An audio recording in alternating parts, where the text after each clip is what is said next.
the Damon Runyon Theater.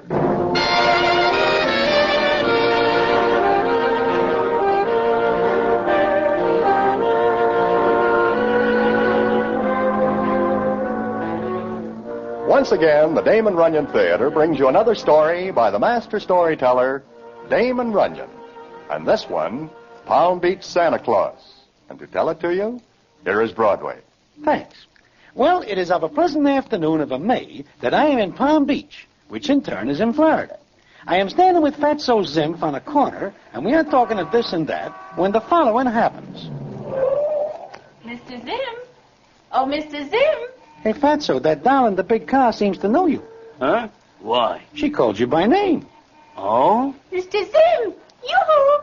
I do not know her. She is a classy looker. She's getting out and coming over. Maybe she's going to hit me for a touch. With a car like that? Shh. Mr. Zimph, don't you remember me? I do not seem to place the face with any name I am able to recall. Perhaps it is on the Riviera? Oh, no. Remember Mrs. Mims, the party, Santa Claus? Look closely at me, Santa Claus. Well, how you changed. Thanks to you. I'm so grateful. And how is your husband? Fine. I'm very glad to see you and grateful.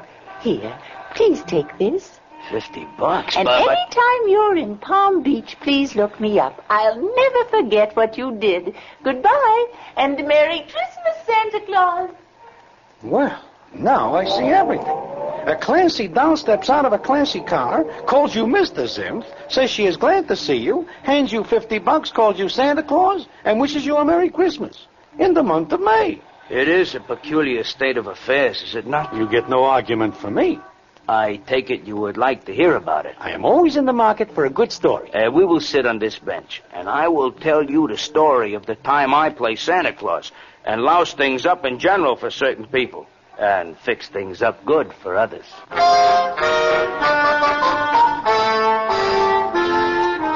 Now, the story Fatso Zimph relates is quite a one indeed, and I am very curious about it because I never see any doll glad to see Fatso. Not that he is a bad guy, but he is not the romantic type, being maybe about 275 pounds, with a big round face with so many folds in it, one looks 5 or 6 times to catch sight of an eye, or a mouth. Anyway, what the story is, I will tell you in a minute.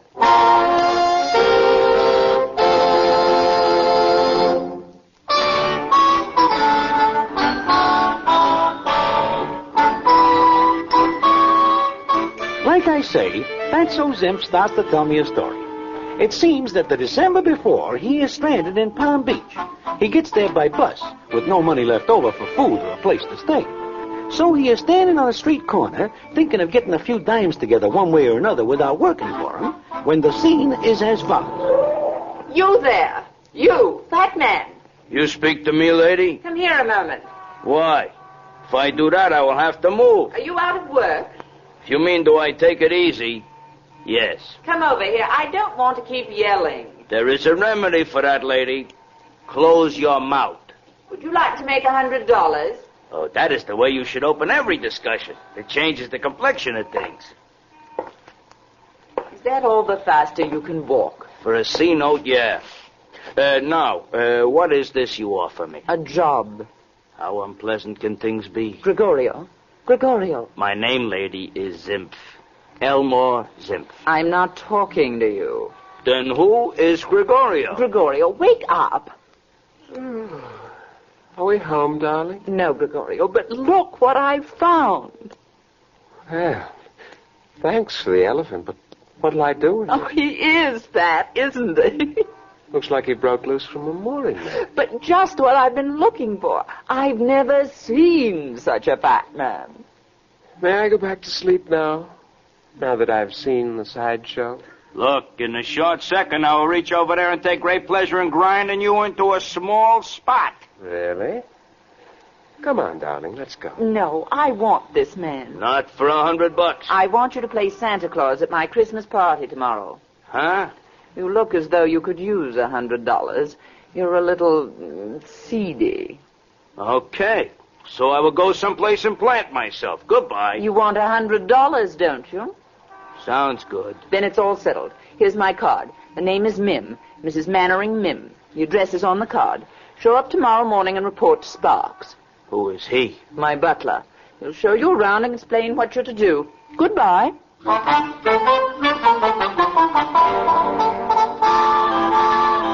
Mrs. Mim is what you might call a social figure here in Palm Beach. From what I see, the figure leaves something to be desired. I didn't mean it that way, Mr. Fatso. I meant she's a social arbiter, so to speak. So to speak, huh? So to speak how? I beg your pardon. What is this, arbiter? Oh, well, Mrs. Mim is very powerful because of her immense wealth and position. When she gives a party, people come to it. I see. Now, who is this Gregorio I meet yesterday? Well, he claims to be the scion of an old European family. I think it's a phony.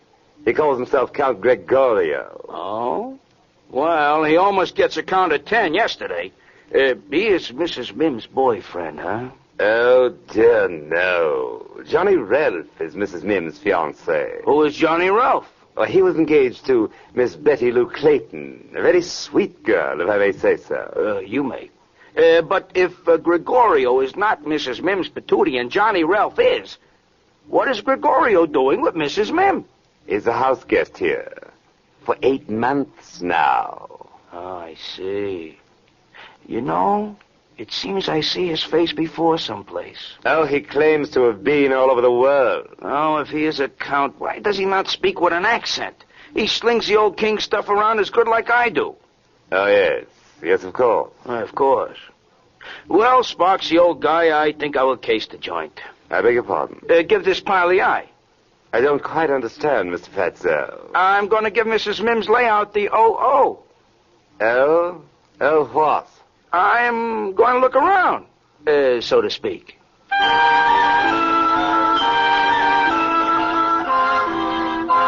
So Fatso starts a tour.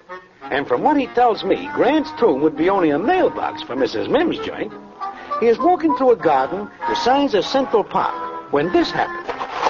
Oh! Oh, I'm sorry. Oh, no, little miss, it is my fault. I should be walking sideways to give more room on the path. No, I should have been looking, but I... Oh, my goodness, do I hurt you? Oh, no, I'm unhappy. Oh, well, maybe if you sit down here on this bench. Thank you. You're very kind. Think nothing of it at all. You have got a hanky? No, Well, here, use mine. thanks. Gee, it's big. I make 'em myself, out of pillowcases. But tell me, why are you crying, little miss? Oh, I don't want to bother you with my troubles. Oh, it is no bother. Who are you? What's your name? Well, I guess you can call me Santa Claus. There isn't any Santa Claus. Right away we get in an argument. Oh, I'm sorry, Santa, but I can't help it. I'd like to get up and run away from here just as fast as I could, away from this terrible place, and her, and him. I missed some of the details, I guess. She stole him from me. She saw her chance and stole him. Who? Who pinches what? Mrs. Mim, that old... Crow? Thank you. That old crow always wanted Johnny for herself, so when Johnny and I had the argument, she saw her chance. Oh. This Johnny, is his last name Ralph? Oh, you know him? You know Johnny? Well, only from what I hear.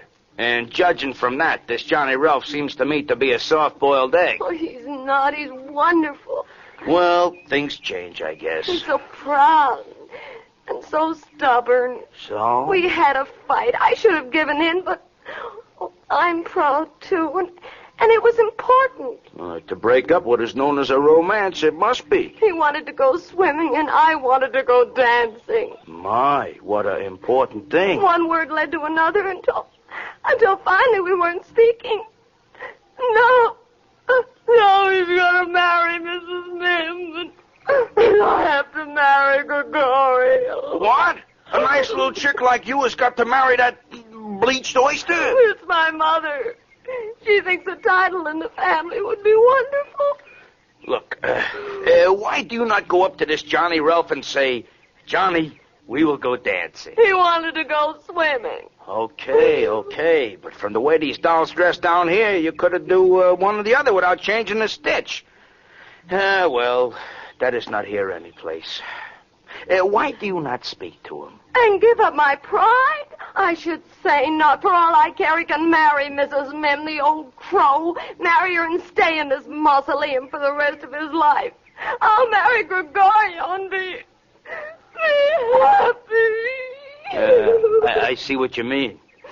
Well, little miss, if you will not speak to Johnny and he will not speak to you, that is what we call a dead heat. Nobody gets a winner. Johnny and Mrs. Crow are going to be married next week, and I'll never see him again. She'll keep him locked up here. Oh, why was I ever born? I will ask your mother and father. Huh? Nothing. But you have got a whole week. No, I haven't. My mother and father are taking me away after the party tonight. Oh, I see. Well, as they say in books, there is many a slip between here and there. Who knows? Maybe something will slip in your direction.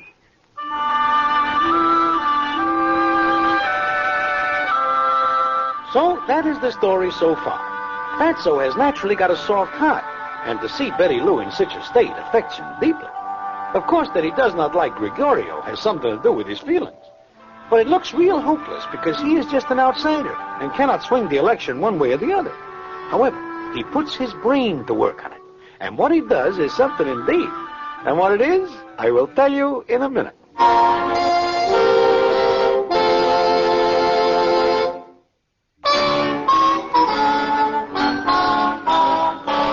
Like he tells me, Fatso learns that Betty Lou loves Johnny Ralph. But Johnny is snagged by Mrs. Mim, and Betty Lou's mother wishes her to marry Gregorio. It is a fine state of affairs. But Fatso wishes to fix it up. So the morning goes by, and it comes up afternoon. And Fatso is weary indeed from using his brain so much and coming out to nothing at all. Then Mrs. Mim catches him, and the scene is as follows. Oh, there you are. I've been looking for you. I am not hard to locate once I am in the light. You know what you're supposed to do this evening? I put on a red suit, paste some phony seaweed on my chin, and make like Santa Claus. For this, I collect a C-note. There's something very important you must know. The presents will be on this table. My guests bring their gifts for their friends, their wives, and so forth. They'll be put here. All you'll have to do is... by the way, can you read? Try me on a racing form. The cards will be plainly marked. All you have to do is call off the names, and the recipients will... The who? The recipients. A minute ago, you say guests. Will you please listen? Okay. What happens? The guests will come up when their names are called. You hand each one his or her gift. Is that clear? Like tomorrow's weather at Hialeah. Good. Now... Oh, there you are, darling. Gregorio, hello, dearest. Hello. Hello, Santa. You know what I would like to give you for Christmas, Gregorio? 5 fingers, all in a bunch. Stop it. Excuse me a moment. I've got to see to something else. Certainly, sweetheart. Well, what are you staring at? Your face. I seen it someplace before. Only then it has got no mustache. Why, you're crazy. You know, Gregorio, there is nothing I would like better than to gum things up for you. Not a chance, fat man. So you think you are going to marry Miss Betty Lou Clayton? Who told you that? Oh, I get around. You know, you will have a soft spot if you marry her. From what I hear, her papa's leafy with lettuce, dough. So what of it? I tell you right now, Greggy, if there is anything I can do to put you on the outside rail and running slow, I will do so. And let me tell you something, blimp. You try one funny act, and I'll have you tossed in the clink so fast you'll be there 10 days before you realize it. So? So, Mrs. Mim packed some weight down here, and she likes me. There is no accounting for taste, so to speak. So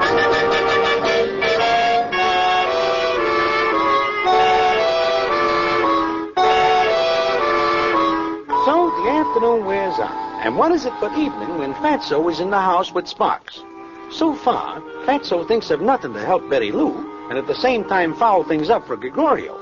But he is working on it, and is so busy that Sparks says to him, Were you listening to me, Mr. Fatso? Huh? Oh, you say something, Sparks? Yes, I remarked. You look quite jolly in your costume. I really must say, you look like St. Nicholas himself. You were in the wrong arena. I am Santa Claus. Quite so. Now, the gifts are all on the table here. And as soon as the guests finish dinner, they'll go out on the patio. You'll then make your appearance and distribute your presents. Is that quite clear, Mr. Fatso? Sure. All I do is read the cards, huh? Yeah, do you wish to practice? Oh, yeah. You better line me up in somebody's name. All right, here. Here, try this one. To Mrs. Aspirin No, that's Ashburn. The writing is bad. Oh, well, go on.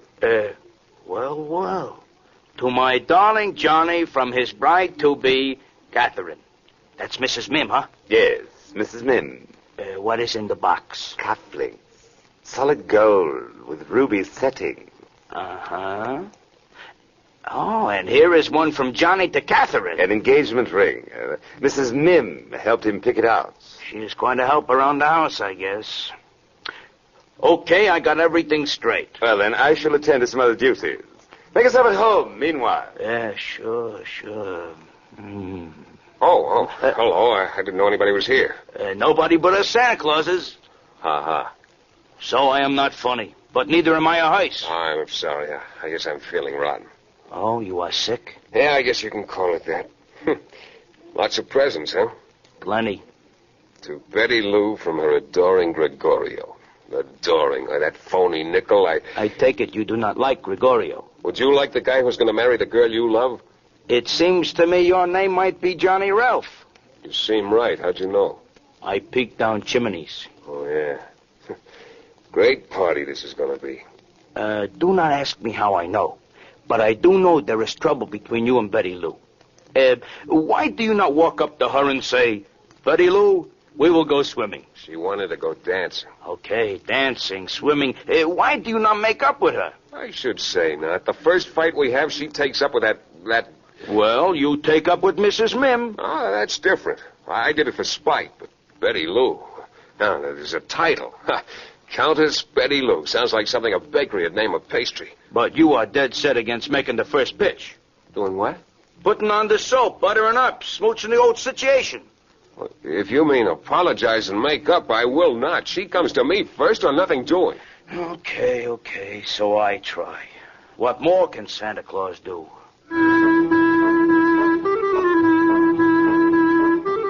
So that is a dead end for Fatso and Love's young dream. It looks like things are not going to happen so good for anybody. Then, it is just after the guests finish dinner.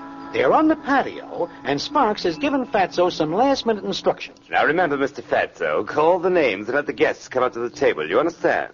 So to speak, yes. Yeah, good. Now, there's, Oh, they're here again. Who? Mr. and Mrs. Brokaw. So? They crashed the joint? They depress me. Where are they? And why do they do what you said to you? Over there, under the tree by the pool. They look like they are at a funeral. They always look that way. You say Mr. and Mrs.? Yes. He is a lot older than she is. And insanely jealous. If anyone so much as looks at her, he goes into a rage. They say he carries a gun in case. Is that so? Uh-huh. Well. They never give each other anything, you know. Mr. Brokaw doesn't believe in Christmas. Not even in Santa Claus? Yeah, not even you. Well, now I... All right, everyone, get ready for the entrance of dear old Santa Claus. Oh, that's you, Mr. Fatso. Come on, everyone, let's sing while the jolly old saint comes in. Everyone. For he's a jolly good fellow. Come along, Santa. I'm sure you have something for each of us. Oh, here I come, jolly old Santa Claus. I come from the North Pole. Drinks on the house. Shut up, you old fool. Yes, sirree. If you are all good little boys and girls, I will tell you what is good in the fifth tomorrow. For goodness sakes, be quiet and just give out the presents. And what do we have here if not presents? Well. Odds are 6 to 5. These are presents. Anyone wish to fade dear old Santa Claus? The presents, give them out and shut up. Now, here is a present, and it says on it, for Betty Lou. Betty Lou! Here I am, Santa. Here you are, little miss. Open it up. Thank you very much. Yes, sirree, Santa's on the rail tonight. Oh, a ring. An engagement ring from... Johnny! Oh, Johnny! Huh? Wait, there's some mistake. Yes, Santa never makes a mistake, lady, never. Oh, Johnny, it's so wonderful. Yeah, but I... And here is one for Johnny Ralph. For me? What? Oh, it says from Betty Lou. Betty Lou, the cufflinks I wanted. Why... Cufflinks for me? There's been a horrible mistake. Oh, Betty, darling. Oh, Johnny, I love you so. And this ring... What are they doing? Why, they are dancing. But they're not moving. It is hard without music, but they are doing it. You get away from there, you old fool. Get away. Sparks, get this man out of here. Gregorio, somebody. This is all a horrible mistake. Oh, speaking of Gregorio, here is one from Gregorio to Mrs. Brokaw. From her adoring Gregorio, it says here. What? What did you say? Oh, you are Gregorio? Hi, Mr. Brokaw. Let me see that package. Adoring Gregorio. I'll adore him. Where is he?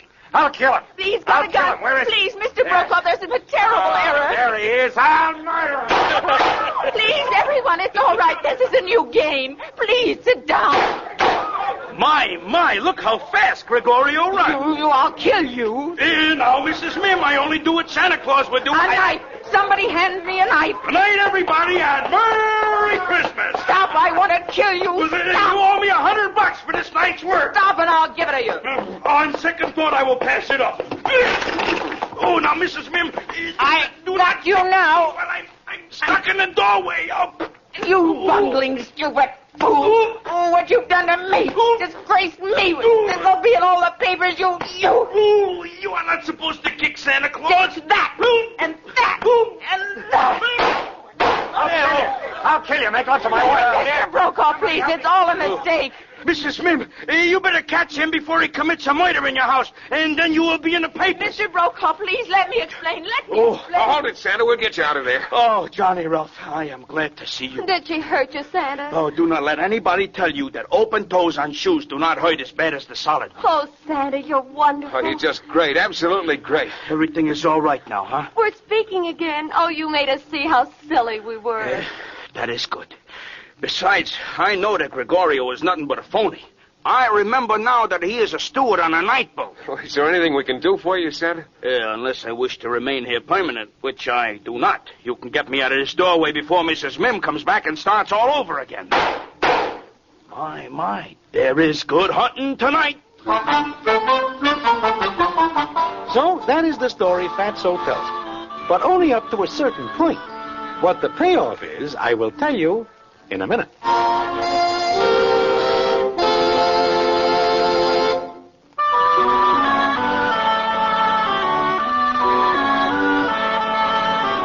Well, like I say, Fatso tells me the story of when he plays Santa Claus. I think about it for a minute, and he says... So that is why the doll calls me Santa Claus, Broadway. That is also why she slips me $50. I see. But tell me, Fatso, do you read the names wrong on the presents? Oh, no, I just do a little changing while I'm giving them out. It's very smart of me, is it not? Well, what happens with Mrs. Mim? Oh, she goes into hiding for a long time. It seems the papers get hold of the story and have a good time with it. Also, Gregorio takes a quick trip away. Then Mr. Brokaw does not shoot him. The last I see of Gregorio, there is no bullet that can catch up with him, much less Mr. Brokaw. Uh-huh. Now I understand why the doll says she is grateful. She marries Johnny Ralph and is happy. Oh, no. The doll does not marry Johnny Ralph. Huh? But you fix it up for her. I do, sure. Betty Lou marries Johnny and vice versa. That is what I just say. No, you do not. You say the doll that gives me the 50 a little while ago marries Johnny Ralph. Well, is that not Betty Lou? Oh, my goodness, no. The doll who just leaves is Mrs. Brokaw. Now, wait a minute, Fatso. It seems to me that something is wrong here. You make her husband very jealous by pretending that she gets a present from her adoring Gregorio. That breaks up a marriage. And she is not grateful for that, is she? Look, Broadway, I will start again. One day I am standing on a corner. No. when- Just explain why Mrs. Brokaw is grateful. I do. Then do it again, because I am someplace else when you do. Okay. Ever since Mrs. Brokaw gets what she thinks is a present from Gregorio, she decides she is a natural-born charmer. Well, Gregorio never's around again to tell her he does not send her a present. So there you are. Where? Why, Mrs. Brokaw blossoms forth into a life of gaiety, and they tell me her husband cannot do a thing about it. Oh, I see. Well, Merry Christmas, Fatso. Merry Christmas, Broadway, so to speak.